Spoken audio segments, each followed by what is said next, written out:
మనుషులను ప్రేమించి మోసపోవచ్చు. మనుషులను ఎంతగా ప్రేమిస్తామో మళ్ళీ తిరిగి అన్ని దినాలు మళ్ళీ మనం బాధపడాలి. మనుషులను ప్రేమిస్తే నీకు వచ్చేది ఏది లేదు, నష్టం తప్ప. మనుషులను ప్రేమించి మోసపోవటం తప్ప ఒరిగేది ఏమి లేదు. నువ్వు దేవుణ్ణి ప్రేమించి మోసపోవటం అనేది అసంభవం. దేవుణ్ణి ప్రేమించటం మూలాన నీకు నష్టం జరగదు, మేలే జరిగింది. దేవుణ్ణి ఎవరైతే బాగా గాఢంగా ప్రేమిస్తారో వాళ్ళు ఫలిస్తారు. దేవుణ్ణి గాఢంగా విపరీతంగా ఎవరైతే ప్రేమిస్తారో వాళ్ళు చిగురిస్తారు. దేవుణ్ణి గాఢంగా టూమచ్గా ఎవరైతే ప్రేమిస్తారో వారి వంశం వర్ధిల్లుద్ది. దేవుని గాఢంగా టూమచ్గా ప్రేమిస్తారో వారి వంశం తరతరాల వరకు కూడా అభివృద్ధి చెందుద్ది. దేవునికి స్తోత్రం చెప్పండి. మళ్ళోసారి స్తోత్రం చెప్పండి. మళ్ళోసారి స్తోత్రం చెప్పండి. దేవుణ్ణి ప్రేమించటం అనంటే చిన్న విషయం ఏం కాదు.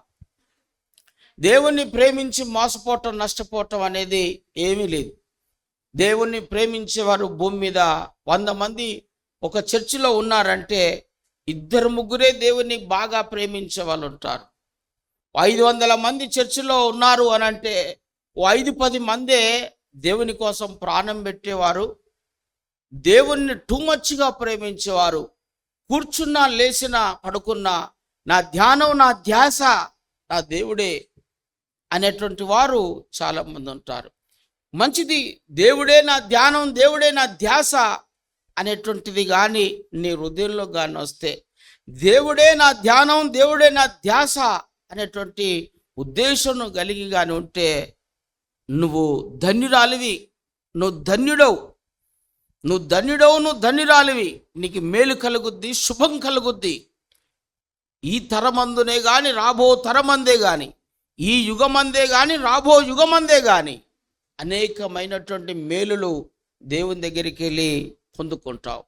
అందుకని సులమ్మిత్ ఏమంటుందనంటే, నా యొక్క ప్రభు కన్నులు ఎలాంటి అంటే నదీ తీరాన ఉన్నటువంటి పావురాల్లాగా.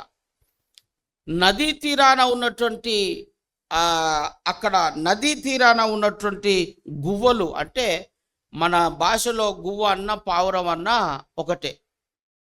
గువ్వలు, పావురం అంటే ఆడవాటి మగవాటిని కలిపి అంటారు. గువ్వలు అంటే పావురం.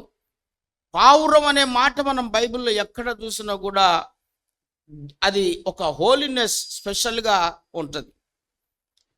గువ్వల వలె ఉన్నది నదీ తీరాన అని ప్రత్యేకంగా పక్షుల పేర్లు ఎన్నో ఉన్నా, అద్భుతమైన పక్షులు ఎన్నో ఉన్నా, రామచిలుక బాగా ఉండదా? ఎంతో బ్యూటిఫుల్గా ఉంటాయి రామచిలుకలు. నెమళ్ళు బాగుండవా? చాలా బాగుంటాయి. ఇంకా కొన్ని పిచ్చుకలు ఉన్నాయి, రకరకాల పిచ్చుకలు ఉన్నాయి, బాగుండయా? బాగుంటాయి. బాగుండటమే కాదు, ఈ గువ్వ యొక్క కథ వేరు. అవి అందంగా ఉండొచ్చు కానీ దీన్ని పోల్చడానికి రాదు. అవి చూడ్డానికి అందంగా ఉంటాయి కానీ వాటి మెంటాలిటీ, వాటి గుణం సరిగ్గా ఉండదు. పావురం ఎక్కడ ఉన్నా పావురం పావురమే. పావురం యొక్క మనస్తత్వం ఎలాంటిది అని అంటే, అది సముద్రం ఒడ్డుకున్నా, నది ఒడ్డున ఉన్నా, మన ఇంటి పక్కన ఉన్నా, మన ఇంట్లో పెరిగినా అది ఎప్పుడు ఒకేలాగా ఉంటుంది. అది ఏది తినాలో అదే తింటుంది, ఎక్కడ ఉండాలో అక్కడే ఉంటుంది, ఎలా ఉండాలో అలా ఉంటుంది. పరిస్థితులను బట్టి మారదు పావురం. సందర్భాలను బట్టి, స్థలాలను బట్టి, మనుషులను బట్టి, సమయానుకూలతను బట్టి పావురం మారదు. ఇతర పక్షులు, కాకులు, గద్దలు మారుతాయి. ఏది దొరికితే అవి తింటాయి. ఏదైనా పర్వాలేదు, శవమైనా పర్వాలేదు వాటికి. ఆఖరికి కుళ్ళిపోయినటువంటి ఎద్దు, కుక్క మాంసం కూడా ఆఖరికి తినేస్తాయి అవి. పావురం అట్లా కాదు. వాటికి కావలసిన విత్తనాలే, వాటికి కావలసిన ఆహారమే ఆఖరికి అవసరమైతే 4 రోజులు లేట్ అయినా పర్వాలేదు, లేకపోతే ఆఖరికి సచ్చైనా పోతాయి. కానీ కక్కుర్తి పడవు, లొంగిపోవు, జారిపోవు. అవి స్థిరత్వం కలిగి ఒక స్టాండర్డ్ మెంటాలిటీని అవి మెయింటైన్ చేస్తాయి. అందుకే పావురం అనే మాట ఎక్కడ వాడినా అది ఒక ప్రత్యేకమైనటువంటి దానికే వాడతారు. అందుకే యేసుప్రభు యోర్దన్ నదిలో బాప్తీసం తీసుకుంటున్నప్పుడు ఏది ఆయన మీదికి రాలేదు. రకరకాల పక్షులు, రకరకాల వింత వింత ఎన్నో రకాల పక్షులు ఉన్నప్పటికీ పావురము రూపములో పరిశుద్ధాత్ముడు వచ్చాడు. అందరికీ కనపడడానికి ఓ దీపం లాగానో లేకపోతే ఒక ముద్ద లాగానో కాకుండా పావురం వలనే వచ్చాడు. అంటే పావురములో ఒక సబ్జెక్ట్ ఉంది, పావురములో ఒక సబ్జెక్ట్ ఉంది, పావురములో చాలా హిస్టరీ ఉంది, పావురములో నేర్చుకోగలిగినవి ఉన్నాయి, పావురములో విశేషత ఉంది, పావురములో ప్రాముఖ్యత ఉంది. మరి ఏ పక్షి పేరు చెప్పినా, మరి ఏ దాని గురించి చెప్పినా దానికి సబ్జెక్ట్ లేదు, దానికి చెప్పాల్సిన ప్రాముఖ్యత లేదు, పావురములోనే ఉంది. కనుక యేసు ప్రభు యోర్దన్ నదిలో బాప్తిస్మం తీసుకుంటున్నప్పుడు పావురం వలె పరిశుద్ధాత్ముడు ఆయన మీదికి దిగి వచ్చాడని ఉంది. గట్టిగా దేవునికి స్తోత్రం చెప్పండి. మళ్ళోసారి అందరి స్తోత్రం చెప్పండి. ఈ ఉపోద్ఘాతమైన తర్వాత మన వాక్య భాగంలోకి వెళ్దాం. నోవా ఓడలో కూడా జలప్రలయం వచ్చినప్పుడు, నోవా ఓడలో జలప్రలయం వచ్చినప్పుడు ఆ జలప్రలయంలో మరి కాకినోసారి పావురాన్నోసారి వదిలితే పావురం అనేది ఆ యొక్క మరి తిరిగి వచ్చినట్లుగా పావురము తీసుకొని వచ్చినటువంటి ఆ యొక్క చిగురును గమనించినట్లుగా మనం చూస్తున్నాం. పావురమును గురించి బైబిల్లో ఈ పరమగీతాలలో కూడా నా పావురమా నిష్కలంకురాలా అనేటువంటి మాట కూడా ఉంటుంది. పావురం వల్లే నిష్కలంకులుగా ఉండాలని, పాము వల్లే వివేకం కలిగి ఉండాలని పావురం మాట వాడిన ప్రతి కాడ కూడా ఒక పవిత్రత, పావురం గురించి వాడిన కాడ పరిశుద్ధత, పావురం గురించి వాడిన కాడ ప్రత్యేకత మనకు కనబడుతూ ఉన్నది. అందుకని ఇప్పుడు నదీ తీరాన ఉన్నటువంటి గువ్వలు, నదీ తీరాన ఉన్నటువంటి గువ్వలు ఎలా ఉంటాయి, ఎందుకు ఉంటాయి అని అంటే అవి ప్రశాంతంగా ఉంటాయి, ఏ టెన్షన్ లేకుండా, వాటి కంట్లో ఏది ఉండదు, దేని గురించి గాబర పడకుండా ప్రశాంతంగా ఉన్నటువంటి పావురాలు. ఆ పావురాలకు ప్రశాంతతే కాకుండా ఆ పావురపు కన్ను పాలతో కడిగినటువంటి రత్నం. అసలే రత్నం బ్రహ్మాండమైంది. ఆ రత్నానికి ఉన్నటువంటి గుణం ఏంటంటే పాలతో కడిగితే మరీ మెరుస్తుంది అన్నమాట. స్వచ్ఛమైనటువంటి పాలతో రత్నాన్ని కడిగితే విపరీతమైనటువంటి షైనింగ్, విపరీతమైనటువంటి తేజస్సు, విపరీతమైన ప్రకాశమైనటువంటి వెలుగు పాలల్లో కడిగిన రత్నానికి వస్తుంది. అందుకని పాలల్లో కడిగినటువంటి రత్నం పొదిగినట్లుగా నా ప్రభు నేత్రం ఉంది అని అంటుంది. అంటే ఈ ప్రభు నేత్రం రత్నం వలె ప్రకాశిస్తూ ఉంటుంది, వెలుగునిస్తూ ఉంటుంది. ప్రకాశమైన వెలుగు కలిగి ఆ రత్నం ఒరిజినల్ రత్నం కానీ మన ఏలుగు పెట్టుకొని ఇట్లా ఇట్లా అంటూ ఉంటే అది చూస్తున్నటువంటి వారికి ఫోకస్ కొడతా ఉంటుంది. అది ఆ రత్నం ఇటు అటు కలుగుతూ ఉంటే ఒకవేళ దీని మీద కానీ వెలుగు పడితే ఆ వెలుగు వైపు కానీ ఉంటే ఒక డైమండ్ కదా వెలుతురిచ్చినట్లుగా, టార్చ్ లైట్ వెలుగునిచ్చినట్లుగా ఆ రత్నం అటు ఇటు వస్తూ ఉంటుంది. అది అందరి ఇట ఊపుతున్నప్పుడు, ఇటు వెళ్తున్నప్పుడు అందరి మీద పడుతూ ఉంటుంది అన్నమాట ఆ వెలుగు. ఆ ఉంగరం వెలుగు ఇటు అటు, ఆ రత్నం వెలుగు ఇటు. మీరు అందరు ఉన్నారంటే ఇప్పుడు నేను కాసేపు మాట్లాడుతూ ఉంటే అందరి మీద పడుతుంది. అది బైబిల్ ఏం చెప్తుందంటే యెహోవా కను దృష్టి లోకమందంతటా కూడా సంచారం చేస్తుంది అని అర్థం. గట్టిగా స్తోత్రం చెప్పండి. మళ్ళోసారి స్తోత్రం చెప్పండి. కీర్తనల గ్రంథం 34వ కీర్తన, కీర్తనల గ్రంథములో 34వ కీర్తన 15వ వచనం చూద్దాం. చూడండి, పరిశుద్ధ గ్రంథములో దేవుని యొక్క వాక్యము. కీర్తనల గ్రంథం 34వ కీర్తన, 34వ కీర్తన, 34వ కీర్తనలో 15వ వచనం. 34:15 యెహోవా దృష్టి యెహోవా దృష్టి నీతిమంతుల మీద ఉన్నది. యెహోవా దృష్టి నీతిమంతుల మీద ఉన్నది. ఆయన చెవులు వారి మొరలకు ఒగ్గి ఉన్నవి. వారి ఒరులకు నొగ్గి ఉన్నవి. ప్రభునందు ప్రియమైన దేవుని యొక్క బిడ్డలారా, యెహోవా దృష్టి నీతిమంతుల మీద ఉన్నది.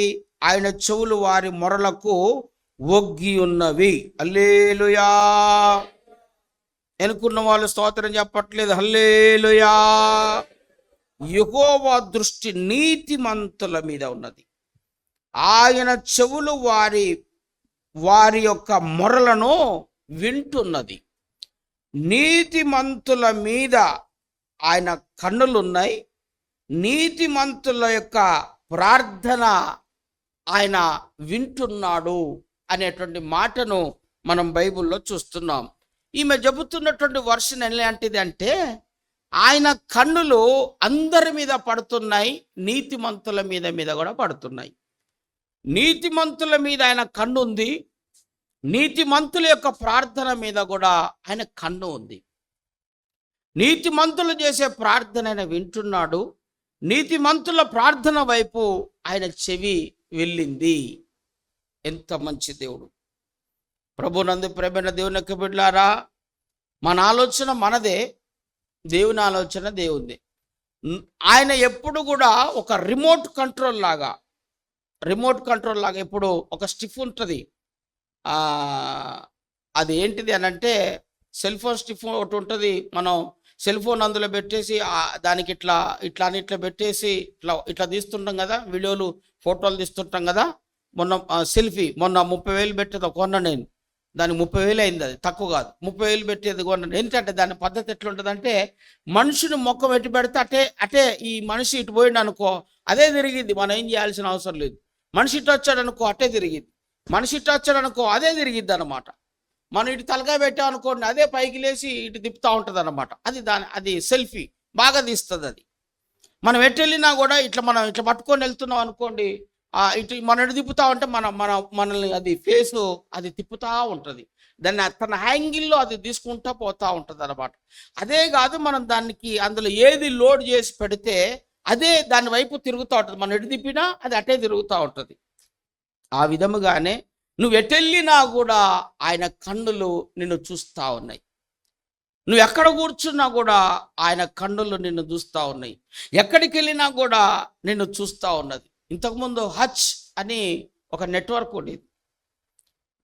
ఇప్పుడు లేదు, అది విదేశాలలో ఉంది. హచ్ అనే నెట్వర్క్. వాడు ఇచ్చేటువంటి బొమ్మ ఏంటిదంటే కుక్క. ఆ కుక్క పద్ధతి ఏంటంటే, మనం ఎక్కడికి వెళ్తే అక్కడికి వస్తుంది, అక్కడ కూర్చుంటుంది, మనల్నే చూస్తూ ఉంటుంది. నువ్వు వెళ్ళినావు అనుకో, మళ్ళీ ఆడికి వస్తుంది, ఆడ కూర్చుంటుంది, నిన్నే చూస్తూ ఉంటుంది. ఇటు వెళ్ళినావు అనుకో, ఆడ నిలబడి మళ్ళీ ఆడనే కూర్చుంటుంది, నిన్ను చూస్తూ ఉంటుంది. నువ్వు ఎట్టన్నా పో, నీ వెనక వస్తుంది, ఆడ కూర్చుంటుంది, నిన్నే చూస్తూ ఉంటుంది. అది ఇంకెవరిని చూడదు, అది నిన్నే వెంబడిస్తూ ఉంటుంది. వాడు అచ్చడు ఉద్దేశం ఏంటంటే, నువ్వు ఎక్కడికన్నా పో, ఈ నెట్వర్క్ నిన్ను ఫాలో అవుతుంది అని, సిగ్నల్స్ నిన్ను వెంబడిస్తాయి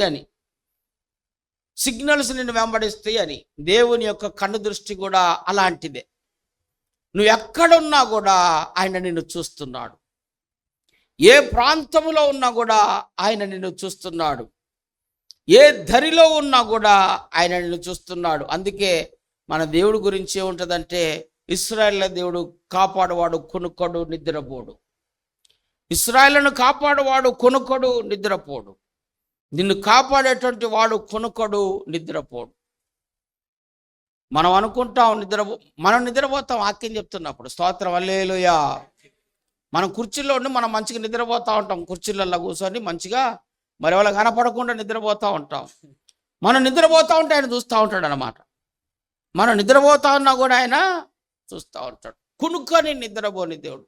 నువ్వు నిద్రపోతున్నా చూస్తాడు, నువ్వు నిద్రపోకపోయినా కూడా చూస్తాడు. అందుకని సులమ్మితి చెప్పే మాట ఏంటంటే, నా దేవుడు నన్ను ఎప్పుడు చూస్తుంటాడు, చల్లగా చూసే దేవుడు. నా దేవుడు నన్ను చల్లగా చూస్తున్నటువంటి దేవుడు, చల్లగా చూసేటువంటి దేవుడు, చల్లగా కాపాడేటువంటి దేవుడు, మంచిగా చూస్తున్నటువంటి దేవుడు. దేవునికి స్తోత్రం, హల్లెలూయా.